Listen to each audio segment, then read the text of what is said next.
Silk 106.9. Joining me in this episode is Steve Spriggs, who is on screen with me there. Give us a wave, Steve. Hello, Steve. How you doing? Hello, everyone.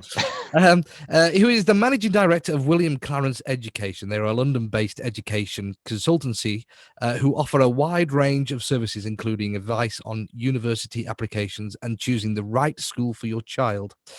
They've just launched a virtual school experience, which is a customized software product for schools to reach out to parents and guardians of prospective pupils and job seekers. Steve, good afternoon to you. We'll talk about the virtual school experience in a moment, but Yep. The hot topic still, even though we've got a date when children may be going back to school, you've still got another week to go, or Yep. maybe another 2 weeks, but not all students are going back, are they?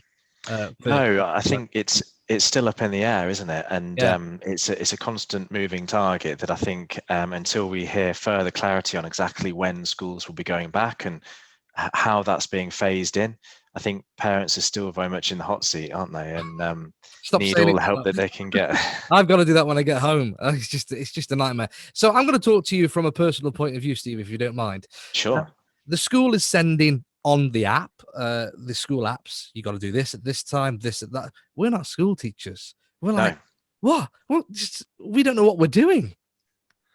Yeah, it's one of those things that I think people probably feel they are teachers now a year into this experience, but for the whole process, people have been putting themselves under a lot of pressure that they're not teachers, and actually they've been thrust into this role of providing responsibility for the education of their children, and with very little training prior to that. So very stressful for all concerned, I think. And we speak to parents all the time, and they're kind of at a loss of how to put their best foot forward. Very stressful. So what would you say are the top tips for parents? I think be flexible and use what's at your fingertips. So a lot of schools now, especially now, having been in the process for sort of 9-10 months, have got a lot of resources to use for. But actually, there's a lot of stuff already online for free. So you don't necessarily need to go and spend a lot of money on online packages and learning resources. There is a lot there for free. Try and relax and don't put yourself under too much pressure. It's everyone's in the same boat. And actually, with exams being potentially cancelled again, everyone's going to need some time to catch up when they do get back into school. So just try and keep a structure to the day. You're probably juggling your own job as well. So we always say, where possible, mirror a normal working day, timetable wise, that you'd normally have at school. So your morning session split into topics, subjects, and everything like that.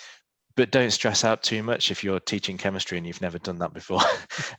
So bring in resources where you can. It would be my prime bit of advice. If a couple of parents might turn around and say, we can't do all of these every single day. So if they cherry pick what they're comfortable with, is that allowed, or is that? Yeah, I think so, definitely. So cherry pick the bits that you can go along the curriculum yourself. Your school have probably already provided that. So there's going to be some parts that you're more comfortable in than others. So if there's two of you, split the reins between that. And then the bits that you're not comfortable, or neither of you are comfortable, do that online. So you've got a nice spectrum of learning resources, some personal one-on-one, but then some of it distance learning and online. You may have to make a bit of an investment on some of the learning resources, but most of it can be available. I also say, just to go back to your first question, try and enjoy the experience, because you may never experience that again with your kids. You may never want to either, but try and have fun if you can. I mean, is this the future then? So there'll be never ever any excuse for, we've got heavy snow, we've got freezing temperature, or we've got flooding. Doesn't matter. You just log on the app and still do your school day from home. I think a bit of both, maybe. I think it's proved that it can work. So you can learn online, distance learning, but I don't think we're ever going to be in the near future in a position where schools are redundant and it's all going to be done online. Because I think the social interaction and things that you do get from a structured day in a class with your peers, you can't really replicate at the moment. But I think there will be definitely more onus on parents and students to do some self-directed learning. So holiday times, extended periods off sick, that type of thing. You can probably see a hybrid model coming in. I don't know if you, no doubt you're obviously this is why you're talking about you're heavily involved in education. Do you know what is going to be said later, maybe later today on the day of this recording? Is it going to be I wish I all did. in? I wish I did. No, I personal opinion, I think it will be a phased approach. But I wish I did know what's going to happen. We've got a lot of anxious parents wanting to know the same result. So we'll be listening with eagle eyes. Absolutely. I'll just make it clear, by the way, some people might be listening to this a week or two later or a day or two later. Oh, right, yes. But this day of this recording is Monday, the 22nd of February. And later on today, on this day, we're going to find out what's going to be going on with the schools and how the schools I think there definitely will be a phased approach, but also in real terms, I don't think schools will be back to absolute normality till probably September, when you've got everyone in, no distancing and all of the other criteria that are going on at the moment. So school will go back, but in what capacity and what that looks like, I think is probably going to be up for debate. Tell us about this virtual school experience then. So I'm guessing in simple terms, from a radio DJ point of view, we don't have to go and visit a school anymore. You can just have a look virtually. Yes, absolutely. So it's first of its kind actually for the industry. It's a showcasing piece of software that allows a school to personalize their content to anyone who wants to look at their school.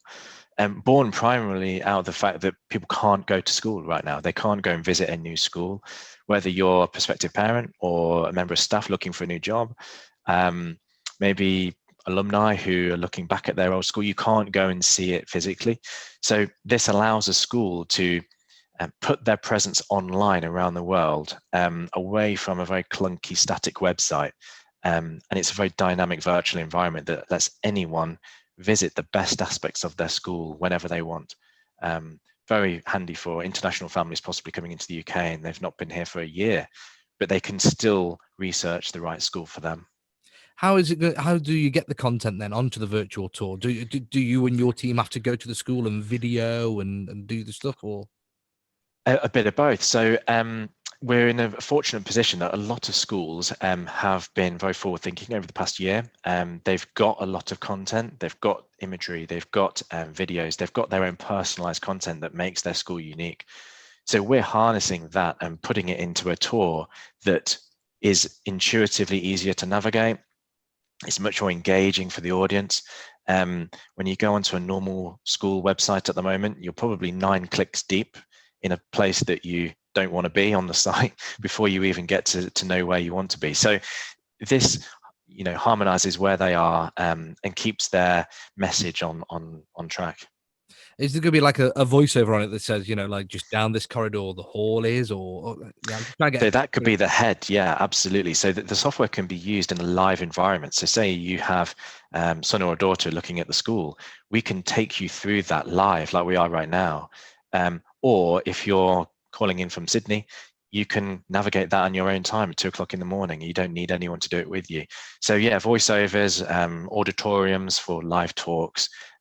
It just gives a living aspect to the school that hasn't been ever possible till now. And would their schoolwork be on there as well to say, like this particular year group have done well at this on this project? Have a look at this. Yeah, one of the primary factors is showing the softer side of the school. So not just the academic learning, not just the hockey pitch, but actually what it's like to be at that school, the experience of the school. So yeah, absolutely. Recent exam grades, what year 6 is enjoying about their maths class, all of the personal aspects that really make a school stand out to a prospective parent, student or member of staff. Whose idea was this? Who planted the seed in you, Steve, for this? Well, it's been on our radar for a while. So our main business has worked with families around the world, moving them into the UK. So as a result of that, we've learned so much around the challenges of international parents moving into the UK, or even domestic parents moving around the UK. What they like, what they don't like, how they research new schools, tripping up points that they found along the way. But then on the other side of that transaction, we've learned what schools have found challenging, how they market themselves, how they show their school to the right audience. So last March, April time, that was the catalyst really to put that plan into action, and we were in the perfect position to use our network and a knowledge base of that to put an event piece of software together. And it's been 10 months in the making, but the feedback's been absolutely fantastic. Schools have really pivoted well on digital, and I think it's the way forward. I don't think they'll be going back. Have you got any schools already signed up to this? So is this already in place then somewhere? It is in place, yeah. There's a handful of schools at the moment, and we're doing sort of 7 to 8 demos a week at the moment. So we launched 5th of Jan, so we're about a month, 6 weeks in at the moment. Are we allowed to say if you want to see this in action, you can go somewhere and have a look at this online? Or yeah, so we've got the Haileybury School, so down south, Haileybury International. We're also having Abbott's Home in Norfolk, and we've got 3 or 4 new live ones going next week, because it's around 10-day build period. Each environment is custom built for the school, which makes it totally unique, and they can show the best parts of their school off. In a light-hearted note, though, it's Back to the Future is here, isn't it, Steve? You know, it's we like to think so, yes. I don't think it will ever replace people physically going to visit the school, but I think gone are the days where a family from Hong Kong or Singapore or Dubai are going to come all that way just to go and see one school for half an hour. They'll see it online. Just one last question, though, about the virtual tour, Steve, before we leave it for today. The teachers, can they be on this video so you can see the teacher, you can hear the teacher, so you know who's going to be in charge of your children? Absolutely. They can showcase any bit of content they want. So it works very, very well away from the corporate, well-produced imagery. So you can take some user-generated content immediately, upload it to your media gallery, and it's there live around the world. That is something that no website will ever be able to replicate, because it's personal. You can really tailor the content to what they want to see. Steve Spriggs from William Clarence Education, thank you very much for your time. Your station, 106.9